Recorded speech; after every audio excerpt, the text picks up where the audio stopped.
Hello दोस्तों, मेरा नाम मिसबा और आपका स्वागत है कोड डिमिस्टिफाइड पे। आज हम लीड कोड 75 का नेक्स्ट क्वेश्चन करेंगे जो कि है यूनिक पाथ। तो चलिए सबसे पहले इस क्वेश्चन को समझते हैं कि क्वेश्चन हमसे क्या कह रहा है। देखिए, इस क्वेश्चन में हमारे पास m क्रॉस n साइज का मैट्रिक्स है। जैसे यहाँ पर p क्रॉस 2 साइज का एक मैट्रिक्स है और इस मैट्रिक्स के टॉप लेफ्ट कॉर्नर पे एक रोबोट है और इस रोबोट को मैट्रिक्स के बॉटम राइट कॉर्नर पे पहुंचना है। ये रोबोट का डेस्टिनेशन। ओके, और ये रोबोट सिर्फ दो डायरेक्शन में चल सकता है, या तो ये रोबोट राइट जा सकता है या डाउन जा सकता है। ओके, ये रोबोट अप नहीं जा सकता, ये रोबोट लेफ्ट नहीं जा सकता और ये रोबोट डायगोनल नहीं चल सकता। ओके, ये क्वेश्चन में दिया हुआ है। ये रोबोट सिर्फ राइट जा सकता है और डाउन जा सकता है।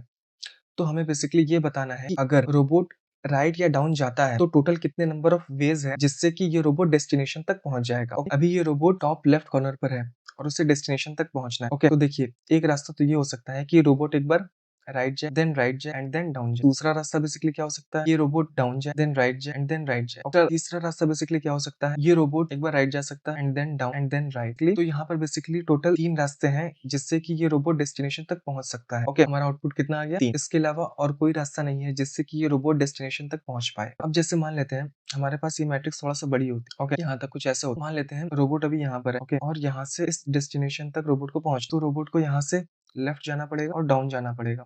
ओके, लेकिन रोबोट लेफ्ट नहीं जा सकता, तो ये एक इनवैलिड पाथ हो गया। या दूसरा रास्ता बेसिकली क्या हो सकता है, ये रोबोट एक बार डाउन जा सकता है देन लेफ्ट जा सकता है, लेफ्ट नहीं चल सकता रोबोट, ये पाथ भी इनवैलिड हो गया। या अगर इस रोबोट को डेस्टिनेशन तक पहुंचना है, ये डायगोनली जा सकता है, लेकिन डायगोनली भी पाथ पॉसिबल नहीं है। क्यों? क्योंकि क्वेश्चन में दिया हुआ है कि रोबोट डायगोनल नहीं चल सकता। ओके, या मैं कोई दूसरा पाथ देखूं, लेट्स सपोज मैं मान लेता हूं कि इस पाथ से रोबोट डेस्टिनेशन तक पहुंच सकता है। ओके, अगर रोबोट इस पाथ से डेस्टिनेशन तक पहुंचता है, इस केस में रोबोट को अप साइड जाना पड़ रहा है और रोबोट अप साइड भी नहीं जा सकता।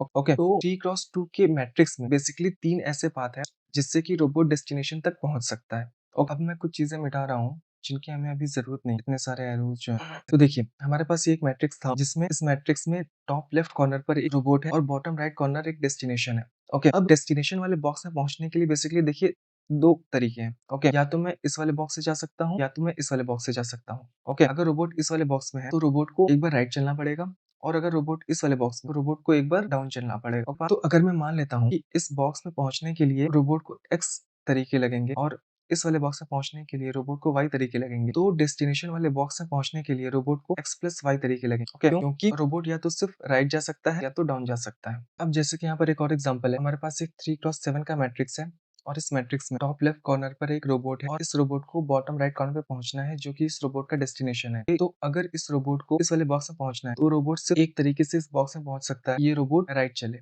ओके, तो इस बॉक्स में पहुंचने के कितने तरीके होगा, एक तरीके। इसी तरह अगर इस रोबोट को इस बॉक्स में पहुंचने के रोबोट के पास कितने तरीके हैं, सिर्फ एक तरीका है। क्यों? क्योंकि अगर रोबोट इस वाले बॉक्स में है, यहाँ से एक राइट चलेगा तो इस वाले बॉक्स में पहुंच जाएगा और कोई तरीका नहीं है इस बॉक्स में पहुंचने का। अगर आप सोच रहे हैं ये बेसिकली एक दूसरा रास्ता हो सकता है कि जिससे कि रोबोट इस वाले बॉक्स में पहुंच जाएगा, लेकिन इस केस में बेसिकली क्या होगा, रोबोट को अप साइड चलना पड़ेगा और अप साइड रोबोट नहीं चल सकता एज पर क्वेश्चन। ओके, या अगर आप सोचेंगे रोबोट ऐसे जा सकता है, ऐसे भी नहीं चल सकता क्योंकि इस केस में रोबोट को अप भी जाना पड़ेगा और लेफ्ट भी जाना पड़ेगा और रोबोट ना तो लेफ्ट चल सकता है ना तो अप चल सकता है। ओके, ये दोनों रास्ते बेसिकली नहीं होंगे, इनको मैं मिटा देता हूँ। इसी तरह ये जो सारे बॉक्सेस हैं, इन बॉक्सेस में रोबोट के पास चलने के सिर्फ एक ही तरीके हैं कि रोबोट राइट डायरेक्शन में चले। ओके, यहाँ पर भी एक तरीका है, इधर भी एक तरीका है और यहाँ पर भी एक तरीका है। ओके, इसी तरह डाउन जाने के लिए रोबोट के पास कितने तरीके हैं, सिर्फ एक तरीका है कि रोबोट एक बार डाउन चल सकता है। ओके, और फिर उसके बाद रोबोट अगर इस वाले बॉक्स में जाना चाहता है तो इस वाले बॉक्स में जाने के लिए रोबोट के पास सिर्फ एक ही तरीका है, ये डाउन जा सकता है। यहाँ पर हो गया वन।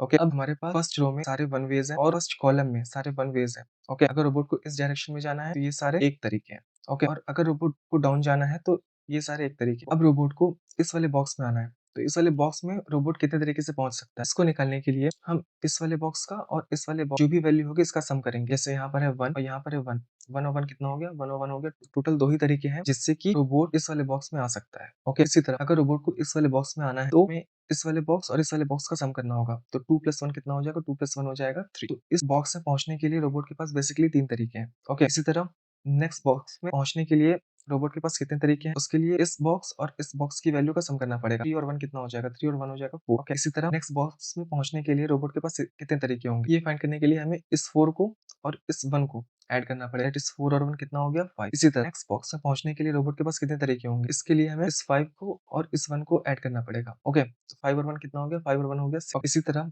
अगर रोबोट नेक्स्ट बॉक्स में जाना चाहता है तो टोटल कितने नंबर ऑफ वेज है, इसके लिए मुझे इस 6 और इस 1 को ऐड करना पड़ेगा। दैट इज 6 और 1 कितना हो गया, 7।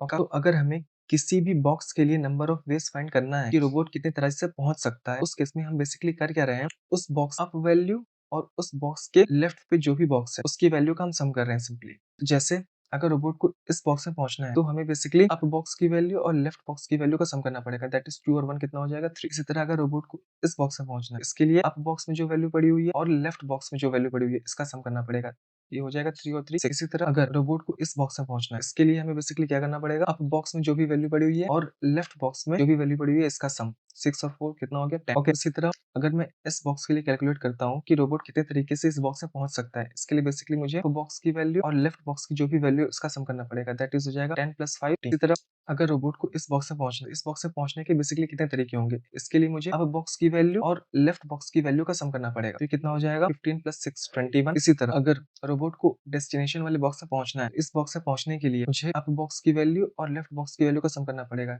21 और 7 कितना हो जाएगा, दैट इज 28। तो रोबोट को टॉप लेफ्ट कॉर्नर से बॉटम राइट कॉर्नर पे पहुंचने के बेसिकली 28 तरीके हैं 3x7 के मैट्रिक्स में। ओके, तो हम बेसिकली लास्ट में बॉटम राइट कॉर्नर पे जो भी वैल्यू स्टोर होगी वही हमारा रिजल्ट होगी, इसे हम सिंपली रिटर्न कर देंगे। ओके, देखिए हम बेसिकली कर क्या रहे हैं, हम किसी भी बॉक्स की वैल्यू कैलकुलेट करने के लिए उसके अप बॉक्स की वैल्यू और लेफ्ट बॉक्स की वैल्यू का सम कर रहे हैं। ओके, जैसे ये 10 कैसे आया है, ये 10 आया है अप बॉक्स की वैल्यू 4 और लेफ्ट बॉक्स की वैल्यू 6, इसका सम करने से 6 और 4 10। इसी तरह अगर आप 21 की बात करें तो ये 21 कैसे आया, अप बॉक्स की वैल्यू और लेफ्ट बॉक्स की वैल्यू का सम करने से 15 + 6 21।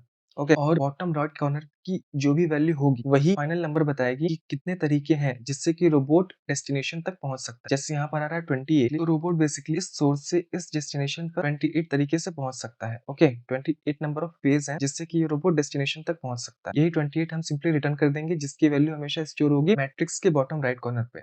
ओके, तो आई होप आपको बेसिकली जो क्वेश्चन का ड्राई रन है वो समझ में आया होगा। चलिए अब हम इसे कोड करते हैं। इसका कोड करने के लिए हम सिंपली डीपी की एरे बना लेंगे, तो यहाँ पर हो जाएगा इन डीपी इक्वल न्यू।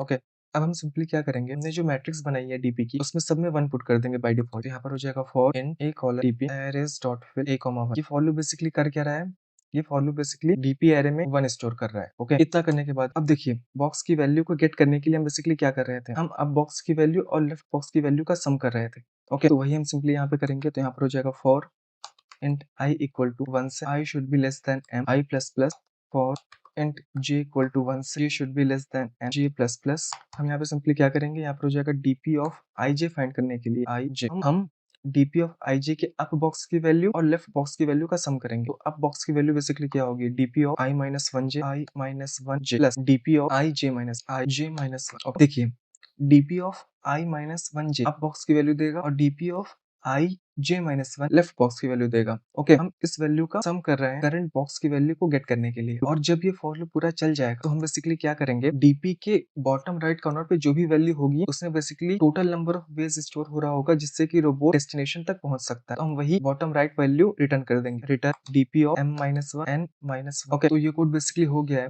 एक बार देख लेते हैं इस कोड में कुछ सिंटैक्स एरर तो नहीं है, तो मुझे कोड में सब कुछ सही लग रहा है। एक बार इस कोड को रन करके देखते हैं। रन करने पर आप देख सकते हैं कोड प्रॉपर्ली रन हो रहा है। अब हम इसे एक बार सबमिट करके देखते हैं। सबमिट करने पर भी आप देख सकते हैं ये कोड प्रॉपर्ली सबमिट हो रहा है। तो आई होप आपको बेसिकली जो क्वेश्चन है और इसका जो सोल्यूशन है वो आपको समझ में आया होगा। तो अब मैं आपसे मिलता हूँ नेक्स्ट क्वेश्चन में। Thank you very much.